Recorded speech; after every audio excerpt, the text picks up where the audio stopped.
রাজ শেখদার বলেছেন, বর্তমানে অধিকাংশ মানুষ মোবাইলে অতিরিক্ত আসক্ত। মাদকাসক্তের মতো এটাতেও কি গুনাহ হবে? মোবাইল ফোনের এই আসক্তি থেকে বের হওয়ার একটু উপায় আমাদেরকে বলে দিন। মোবাইল ফোন আমরা যদি এক দৃষ্টিভঙ্গিতে দেখি তাহলে দেখব যে এটা খুবই জরুরি একটা বিষয়। অ্যান্ড্রয়েড ফোন বিভিন্ন মেসেজ আদান প্রদানের জন্য এবং হোয়াটসঅ্যাপ কিংবা বিভিন্ন অ্যাপসের মাধ্যমে উপকার অর্জনের জন্য এটা খুব অপরিহার্য একটা ডিভাইস।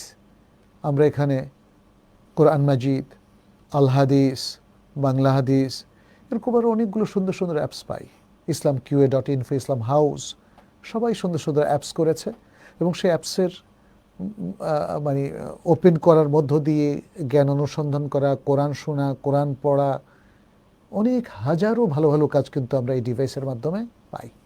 এখন এই ডিভাইসটা অনেক বেশি ব্যবহার করার কারণে আমরা এটাকে আসক্তি বলছি। আসলে কি এটা আসক্তি?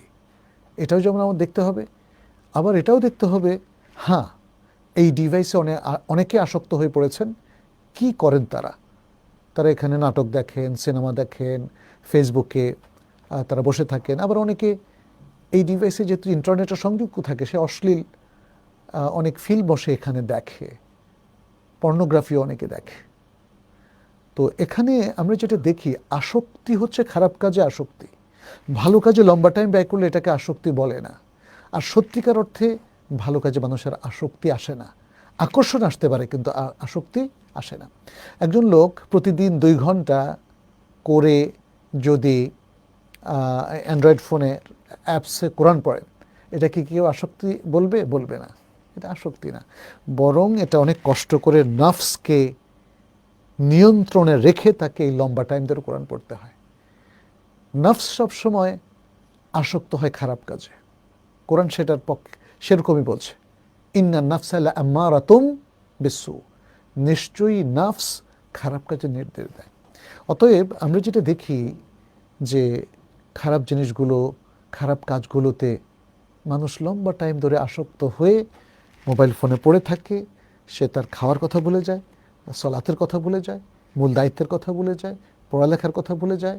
আমাদের বিশেষ করে যে নতুন প্রজন্ম, বালক, কিশোর, তরুণ, তরুণী, তাদের মধ্যে আমরা দেখতেছি এই আসক্তিটা খুব বেশি। খেলাধুলা থেকে আরম্ভ করে নানা রকম শরিয়া সম্মত নয় এমন কিছু দেখতে দেখতে তারা আসক্ত হয়ে পড়ে। এটা হলো আসক্তি, এডিকশন বলা হয় এটা। এটা অবশ্যই অত্যন্ত গর্হিত, এটা পাপের মধ্যে পড়ে, কবিরা গুনার মধ্যে পড়ে এবং এটা আল্লাহ এবং তার দিন থেকে এরাদ, বিমুখ হয়ে যাওয়ার নামান্তর, যেটা আমরা সূরা তাহার 124 নম্বর আয়াতে দেখি। আল্লাহ সুবহানাহু ওয়া তাআলা বলছেন, ওয়ামান আরাদা আন যিকরি ফাইন্না লাহু মাঈশাতান দনকা, আর যে আমার যিকির, আমার স্মরণ, আমার নির্দেশনা, এর সব কিছু থেকে মুখ ফিরিয়ে নিল, তাহলে তার জন্য রয়েছে মাঈশাতান দনকা, একটা অত্যন্ত সংকীর্ণ জীবন। হ্যাঁ, ওয়া নাহশুরুহু ইয়াওমাল কিয়ামাতি আ'মা। শুধু তাই না, আখিরাতেও তার বিপদ আছে। আল্লাহ বলছেন, আমরা তাকে আখিরাতে অন্ধ করে হাসর করাবো। এরপরে ঘটনা তো জানেন, আরো সুন্দর কথা বলছেন, ক্বালা রাব্বি লিমা হাশারতানি আ'মা। সে বলবে, আল্লাহ, আমাকে তুমি এভাবে অন্ধ করে হাসর কেন করাচ্ছ? আল্লাহ বলবে, ওয়াকাদ কুনতু বাসীরা, আমি তো চক্ষুষ্মান ছিলাম। আল্লাহ তখন বলবে, কাযালিক, হ্যাঁ, তুমি অনুরূপভাবে আমার দিন থেকে, আমার দিকের থেকে, আমার নির্দেশনা থেকে মুখ ফিরিয়ে নিয়েছিলে। এটাই অন্ধ হওয়ার মূল কারণ। তাহলে আজকে যারা মোবাইল ফোন, যে কোনো গ্যাজেট ডিভাইসে যারা এরকম আসক্তির মধ্যে পড়ে যায়, দিন থেকে সরে যায়, সালাত থেকে সরে যায়, কোরআন তেলাওয়াত থেকে সরে যায় এবং ভালো কিছু থেকে সরে যায়, পড়াশোনা থেকে সরে যায়, এই আসক্তি আপত্তিকর, এটা গর্হিত, এটা পাপ।